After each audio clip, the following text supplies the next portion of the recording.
직업 훈련을 시작한 지도 벌써 약 5개월이 흘렀다. 직업 교육 훈련과 더불어 현장 실습, 자격증 취득까지 여러 과정을 수료하였고 이제 한 달도 채 남지 않았다. 전에 작성했었던 이력서에 여러 가지를 추가하고 중소기업 취업 사이트에 이력서를 업데이트하는 등 사회로의 첫걸음을 내딜 준비를 어느 정도는 마친 상태다. 쉴 틈 없이 달려온 탓에 약간의 휴식이 필요하다고 느껴 연가 사유서를 작성해 인사 담당자에게 제출했고 승인을 받아 4일의 휴가를 받게 되었다. 휴가 첫날 아침 일찍 기숙사에서 나와 버스 정류장에서 버스를 타고 이동하기 시작했다. 그 어느 때보다 마음의 안정을 얻은 상태에서 휴가를 즐길 생각을 하니 마치 벌써부터 직장인이 된 것 같은 기분도 든다.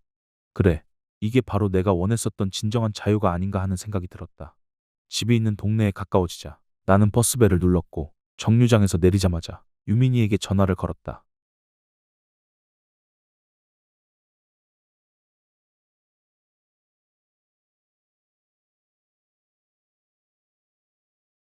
집에 먼저 방문해도 될 법한데 할머니와의 그 사건 이후 단 한 번도 할머니와 통화하지 않은 탓에 바로 집으로 가기가 곤란해서 일단 근처 카페에서 시간을 보내기로 결정했다.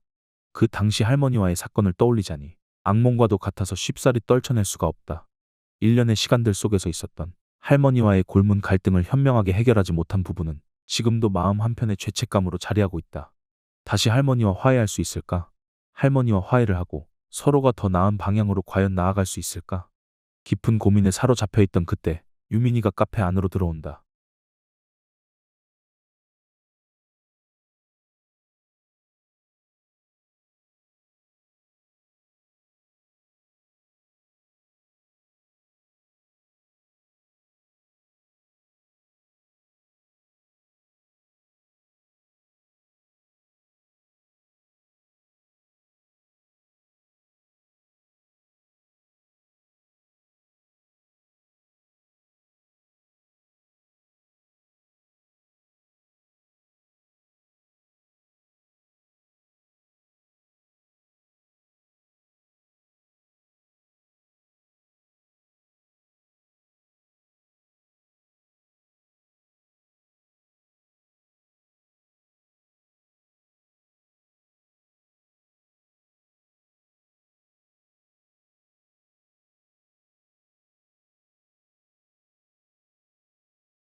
나는 이리저리 둘러댄 후 주문한 커피와 디저트를 같이 먹으면서 유민이와 이런저런 이야기를 나누었다. 모처럼 사람 사는 이야기를 들으니 이전과는 다른 기분을 한껏 느낄 수 있었다. 시간이 얼마나 지났을까? 유민이와의 이런저런 이야기도 점차 끝나가고 있음을 직감하게 되었다.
전곡을 찔린 탓에 좀처럼 순간 표정 관리가 되지 않아 시선을 애써 회피해보지만 내 머리는 방향을 상실해버린 비행기 마냥 좀처럼 가만히 있지를 못한다.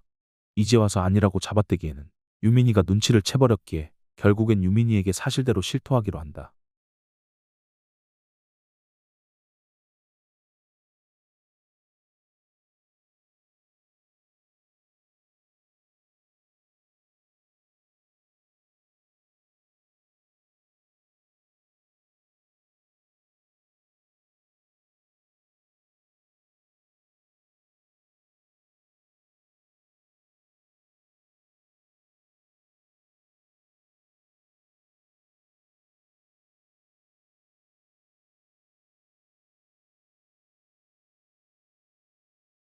유민이는 심각한 표정으로 아무 말도 하지 않고 계속해서 나를 바라본다.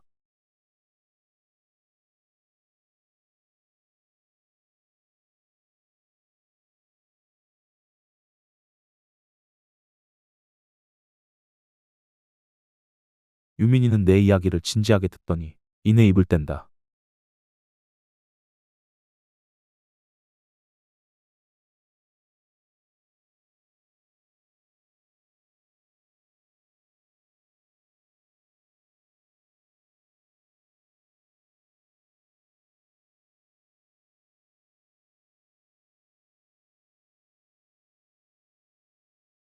나는 의아한 표정으로 유민이를 바라보았다.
나와 할머니의 관계에 대한 유민이의 진심 어린 조언 덕분에 응어리졌던 것이 서서히 풀리는 느낌이 들었다.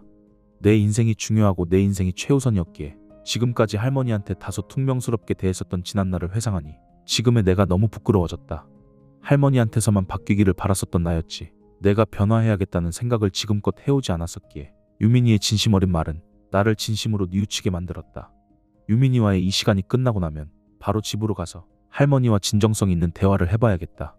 혹여나 잘 되지 않더라도 그래도 상관없다. 이전에 다짐했었던 할머니와의 관계를 개선하고픈 바람이 있었기에 변화를 원하는 내가 하지 않는다면 그 누가 하겠는가? 유민이와 헤어지고 나서 곧바로 버스를 타고 집으로 향했다.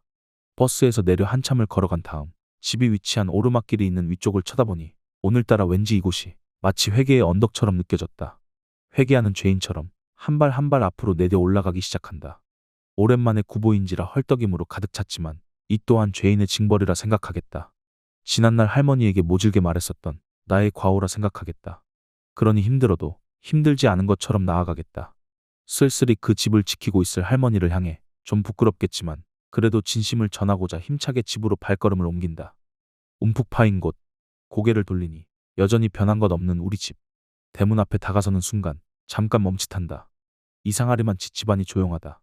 할머니가 집안에 있다면 분명 TV 소리나 설거지 소리 등 무언가 한 가지 이상의 소리가 나야 되는데 20초 가까이 대문에 귀를 기울였지만 아무 소리도 들리지 않는다. 조심스레 주머니에서 열쇠를 꺼내 대문을 열고 들어간다. 마당에 진입하자 눈에 보이는 건 화단 옆에 잿더리. 역시나 할머니의 흔적이 보이지만 정작 할머니는 마당에 없다. 현관 열쇠로 현관문을 열고 들어서자 참혹한 광경이 눈앞에 펼쳐졌다. 차디찬 거실 바닥에 웅크린 채 고통스러운 표정으로 눈을 감고 쓰러져 있는 할머니. 나는 황급히 할머니 곁으로 가서 할머니를 흔들어 보지만 반응이 없다.